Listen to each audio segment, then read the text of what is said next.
8 कैसे हो गया? 2 और 3 का 8 कैसे बनता है? 6 तो चलो किसी वाले से बन जाता है, 8 कैसे बनता है? लॉज ऑफ एक्सपोनेंट आपने पढ़े थे 9th में। लॉज ऑफ एक्सपोनेंट जो आप पढ़ते हैं उसको ज़हन में रखा करें, उसको याद रखा करें, वो अगली क्लासेस में भी काम आता है जी। अब फिर मुझे ये आपको डिटेल से समझाना पड़ेगा लॉज ऑफ एक्सपोनेंट क्या होते हैं जी, तभी सवाल समझ आएगा, नहीं तो नहीं आएगा। लॉज ऑफ एक्सपोनेंट की मदद से कवानीने कुव्वत नुमा, उर्दू मीडियम, कवानीने कुव्वत नुमा। बिस्मिल्लाहिर्रहमानिर्रहीम, अस्सलाम वालेकुम। 10th साइंस के स्टूडेंट्स को मैथमेटिक्स की क्लास में खुशामदीद। स्टूडेंट्स से पिछले लेक्चर में हम 1.1 कंप्लीट कर चुके हैं, 1.2 भी कंप्लीट कर चुके हैं। लास्ट लेक्चर में मैंने आपको 1.3 का क्वेश्चन नंबर 11 करवाया था।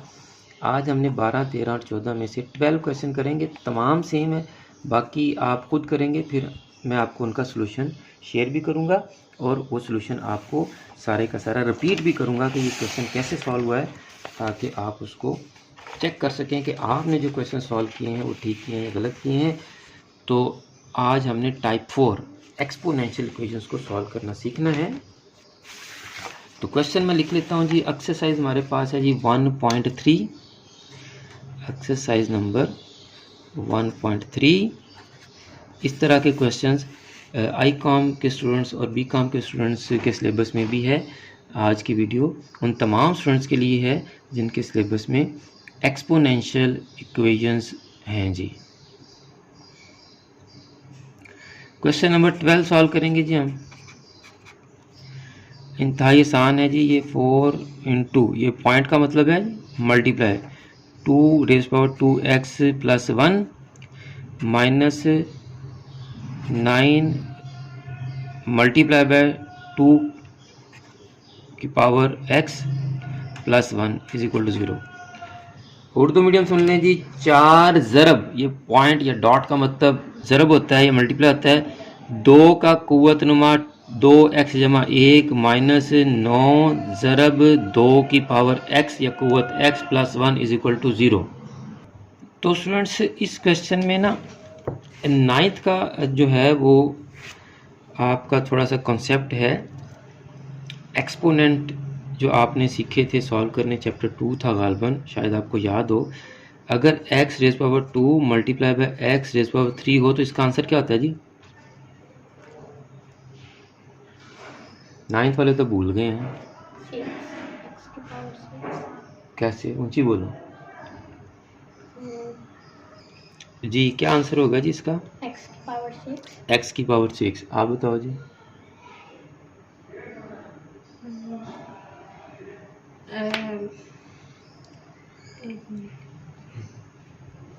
वीडियो लंबी हो रही है, 2 मिनट।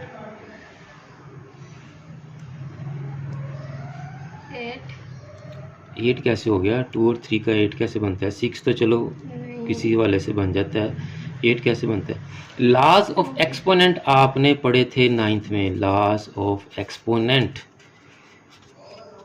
जो आप पढ़ते हैं उसको ज़हन में रखा करें, उसको याद रखा करें, वो अगली क्लासेस में भी काम आता है जी। अब फिर मुझे ये आपको डिटेल से समझाना पड़ेगा लॉज ऑफ एक्सपोनेंट क्या होते हैं जी, तभी सवाल समझ आएगा, नहीं तो नहीं आएगा। ये तो रट्टा मारना था, 1 मिनट में मारा जाएगा रट्टा। लॉज ऑफ एक्सपोनेंट में हमारा जो फर्स्ट लॉ था वो था x raise power m multiply by x raise power n is equal to x raise power m plus n। जब वेरिएबल मल्टीप्लाई हो रहे थे तो उनकी पावर्स क्या होती हैं? प्लस होती हैं। और अभी लास्ट लेक्चर में भी गालबन हमने किया था, जब वेरिएबल की पावर जो है वो ऊपर होती है बटे के, तो जब उसको बटे से नीचे लेके आते हैं तो उसके साइन क्या होते थे? चेंज होते थे। याद आया कि नहीं आया? ये देखें जी, ये भी लॉज ऑफ एक्सपोनेंट की मदद से ही हुआ था। ये भी क्या हुआ था? लॉज ऑफ एक्सपोनेंट की मदद से।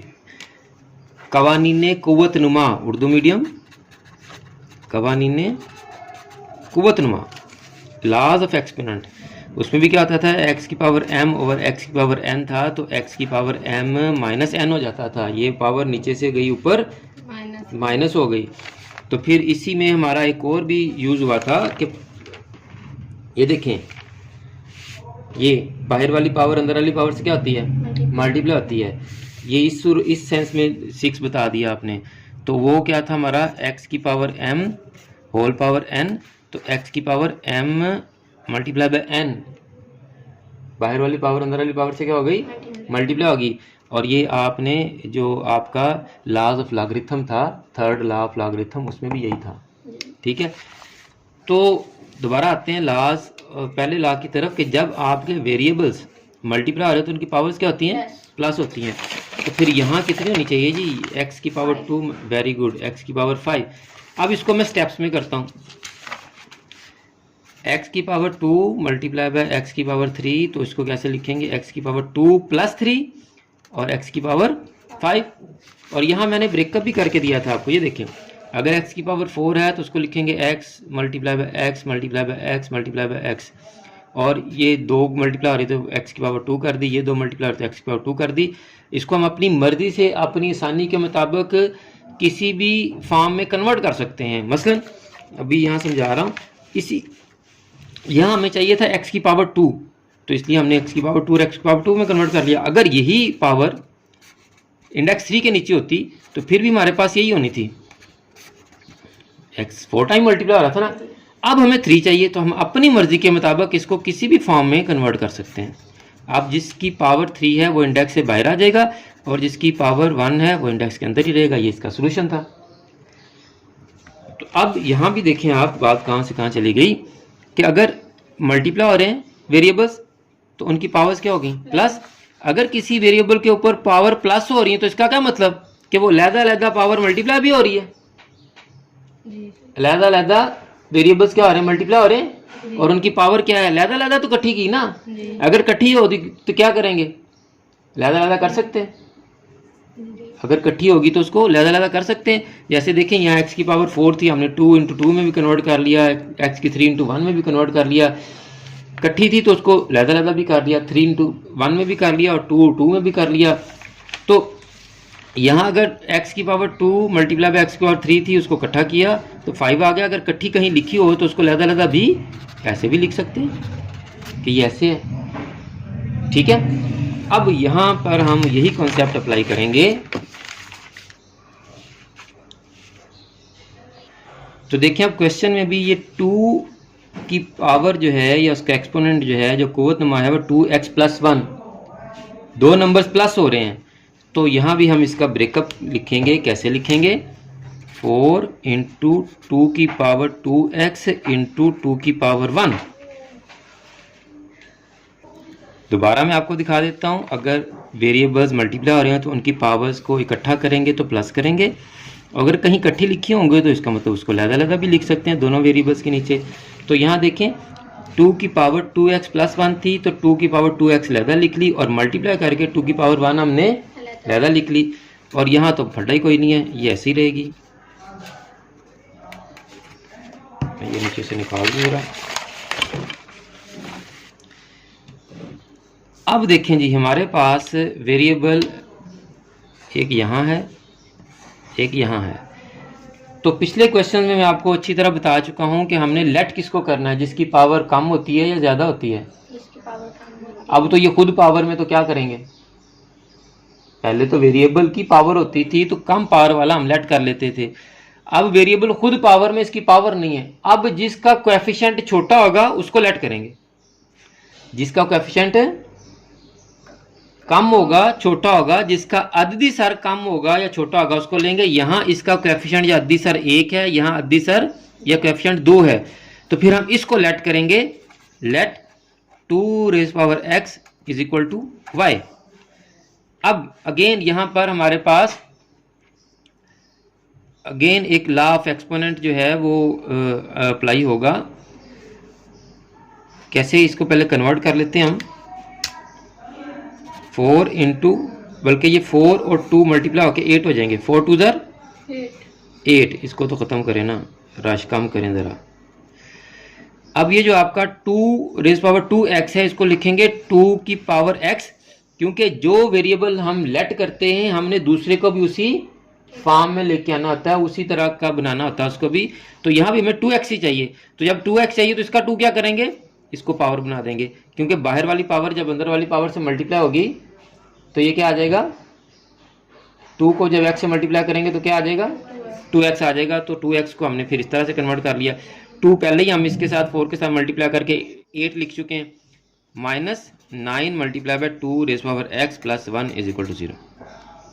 समझ आ गई है जी। अब देखें यहाँ हमारे पास 2 की पावर x है तो यहाँ क्या आ जाएगा हमारे पास y, और यहाँ भी 2 की पावर x है तो यहाँ क्या आ जाएगा y।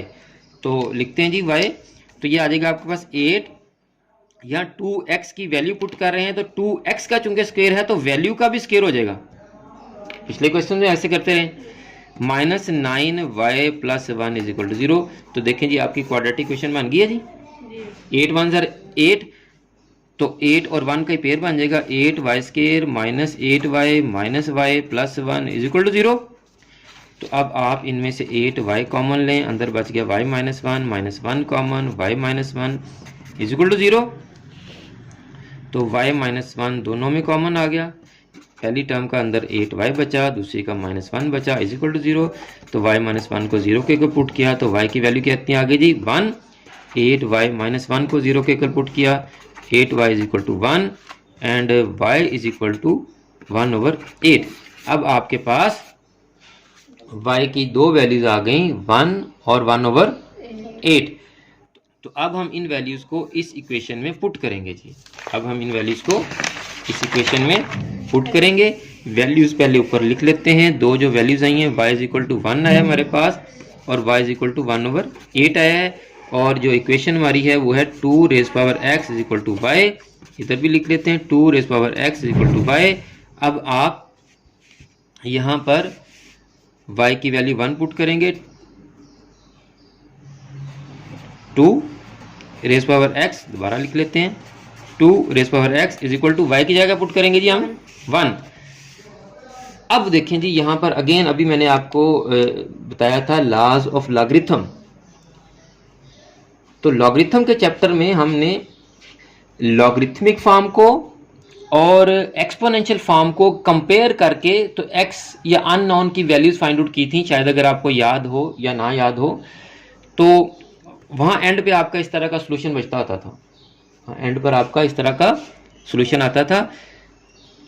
अगर हमारे पास एक इक्वेशन है तो उसकी दोनों साइड्स इक्वल होंगी, और अगर अननोन हमारा एक्सपोनेंट में है, कुव्वतनुमा में है, बेस हमें पता है, तो दूसरी साइड की भी हम बेस वही बना लेंगे। तो दूसरी साइड की भी बेस वही बना लेंगे। यहाँ अगर x एक्सपोनेंट या कुव्वतनुमा है तो उसकी बेस या असास क्या है 2। तो यहाँ भी हमने जो भी नंबर है वहाँ यहाँ भी हमने बेस या असास 2 लानी है। तो जब बेस या असास 2 लाएंगे तो सोचें ज़रा 2 की पावर कितनी हो के 1 आए आंसर हमारा। बात ही वाह, 2 की पावर कितनी हो के हमारा आंसर 1 आए।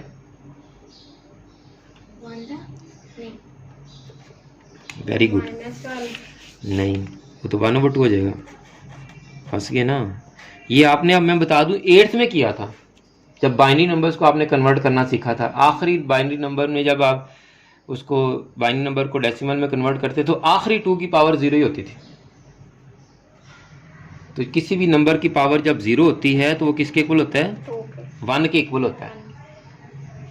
किसी भी नंबर की पावर जब 0 हो तो वो किसके इक्वल होता है 1 के इक्वल होता है। तो यहाँ देखें लेफ्ट साइड पे बेस या सास 2 थी, हमने राइट साइड पर भी बेस या सास 2 कन्वर्ट कर ली। तो अब चूंकि दोनों साइड इक्वल हैं तो अगर 2 की पावर यहाँ x है और यहाँ 0 है तो ये दोनों जो एक्सपोनेंट्स हैं ये भी क्या होंगे इक्वल होंगे। एक्सपोनेंट्स भी क्या होंगे कुव्वतनुमा भी इक्वल होंगे। जब दोनों साइड्स इक्वल हैं तो एक्सपोनेंट भी इक्वल, बेसिस भी इक्वल। बेसिस इक्वल है तो एक्सपोनेंट इक्वल होंगे, एक्सपोनेंट इक्वल हो तो बेसिस इक्वल होती हैं जी, चूंकि दोनों साइड्स इक्वल हैं। तो ये आपके पास x का एक आंसर आ गया। अब यहाँ भी हम 2 रेज़ पावर x और y की वैल्यू क्या पुट करेंगे 1/8। अब यहाँ बेस 2 कन्वर्ट करना हमारे लिए आसान है। यहाँ बेस 2 कन्वर्ट करना आसान है। कैसे कन्वर्ट करेंगे, फैक्टराइजेशन कर लेंगे 2 में। 2 4 ज़र 8, 2 2 ज़र 4, 2 1 ज़र। तो यहाँ आपके पास 2 की power x is equal to 1/2 की पावर क्या होगी जी 3। अब ये 2 की पावर 3 जब ऊपर जाएगी तो क्या बन जाएगी, डैन बन जाएगी, -3 बन जाएगी, 2 की पावर -3। अगेन देखें इक्वेशन में, अगर आप की लेफ्ट साइड की बेस और राइट साइड की बेस इक्वल हैं, यानी कि लेफ्ट और राइट के असास इक्वल हैं, तो इन दोनों के एक्सपोनेंट वो भी क्या होंगे, इक्वल होंगे, कुव्वतनुमा भी बराबर होंगे। तो ये आपका दूसरा आंसर या दूसरी रूट आ गई है x = -3। तो स्टूडेंट्स उम्मीद है कि आज का क्वेश्चन आपको समझ आ गया होगा। थोड़ा सा ट्रिकी था और सारे का सारा बेस कर रहा था आपके पिछले ग्रेड यानी 9th क्लास के कॉन्सेप्ट्स पर। सबसे पहले तो हमने इसका ब्रेकअप किया, मैं एक दफ़ा रिपीट कर रहा हूँ ताकि आपको समझ आ जाए। 2 की पावर 2x + 1 थी, तो हमने लॉज ऑफ एक्सपोनेंट की मदद से 2 की पावर 2x और 2 की पावर 1 अलग-अलग कर दी और इनको मल्टीप्लाई कर दिया। और पिछले क्वेश्चन में हमने ये सीखा था कि जिस वेरिएबल की पावर कम होती है हम उसको इक्वल करते हैं किसी भी अननोन के इक्वल, यानी y z किसी के भी लेट कर लें, फर्ज कर लें। तो यहाँ तो वेरिएबल या मुतगय्यर खुद पावर में था, एक्सपोनेंट में था। तो अब क्या करते हैं, अब जिस वेरिएबल का कोएफिशिएंट या अददी सारे छोटा होगा या स्मॉलेस्ट होगा या स्मॉलर होगा, उसको y के इक्वल लेट करेंगे। तो यहाँ 2 की पावर x है और यहाँ 2 की पावर 2x है, तो यहाँ इसका कोएफिशिएंट या अददी सार 2 था, यहाँ इसका कोएफिशिएंट या अददी सार 1 था, तो हमने इसको y के इक्वल लेट कर लिया। जब किसी एक वेरिएबल को हम y के इक्वल लेट कर लेते हैं तो दूसरे को भी उसी फॉर्म में कन्वर्ट करते हैं ताकि उसकी जगह भी y लिख सकें। तो इसको भी हमने 2 की पावर x और होल पावर क्या कर ली 2, बाहर वाली पावर जब अंदर वाली पावर से मल्टीप्लाई होगी तो 2x हो जाएगा। तो देखें यहाँ भी 2 की पावर x आ गया, यहाँ भी 2 की पावर x आ गया। अब हम यहाँ भी y पुट कर देंगे और यहाँ भी y पुट कर देंगे। यहाँ चूंकि 2 की पावर x का जो है एक्सपोनेंट या कोवरनुमा 2 था, तो उसकी जगह जो वैल्यू y पुट की उसका भी स्क्वायर आ जाएगा, उसका भी एक्सपोनेंट 2 आ जाएगा, उसका भी कुव्वतनुमा 2 आ जाएगा जी। क्वाड्रेटिक इक्वेशन बन गई। पेयर बना के y की दो वैल्यूज निकालनी। अब दोनों वैल्यूज हमने 1 बाय 1 यहाँ पुट की। अब यहाँ अगेन आपका 9th का जो कॉन्सेप्ट आ गया कि अगर दो साइड्स इक्वल हो और अननोन अगर एक्सपोनेंट में हो तो आप दोनों साइड्स की बेसिस इक्वल कर लेंगे। उर्दू मीडियम वाले सुन लें कि जब आप की मुसावात की दोनों साइडें बराबर होती हैं, तो अगर आपका मुतगय्यर जो है वो कुव्वतनुमा में होगा तो आप दोनों साइड्स की असास, दोनों साइड के असास जो हैं वो बराबर कर लेंगे। यहाँ असास 2 था तो यहाँ भी 2 लाना था, तो 2 की पावर अगर 0 लें तो वो 1 के इक्वल होता है। तो दोनों साइडों के असास बराबर हैं तो कुव्वतनुमा भी बराबर हो जाएंगे। यहाँ भी हमारे पास 1/8 था, तो यहाँ हमारे पास जो बेस था या असास था वो 2 था, तो यहाँ 8 को भी हमने 2 में कन्वर्ट कर लिया, तो 2 की पावर 3 आ गया ये, तो ऊपर जाके -3 होगी। अब अगेन दोनों साइड्स इक्वल हैं, तो दोनों साइडों के अगर असास या बेसिस इक्वल हैं तो इनके एक्सपोनेंट या कुव्वतनुमा भी इक्वल होंगे। तो x = -3 आ गया। उम्मीद है कि आज का क्वेश्चन आपको अच्छी तरह समझ आ गया होगा। अगर आपने अभी तक चैनल सब्सक्राइब नहीं किया तो चैनल को सब्सक्राइब कर लें, बेल आइकन को दबाकर ऑल नोटिफिकेशंस को भी ऑन कर लें, ताकि जितने भी लेक्चर्स हम आपके लिए अपलोड करें उन तमाम के नोटिफिकेशन आपको इन टाइम मिल सकें। और आप इन वीडियोज़ को अपने क्लास फेलो और फ्रेंड्स के साथ भी ज़्यादा से ज़्यादा शेयर किया करें ताकि आपकी वजह से उनका भी फ़ायदा हो सके और मुझे भी अपनी दुआ में याद रखा करें। जज़ाकल्लाह।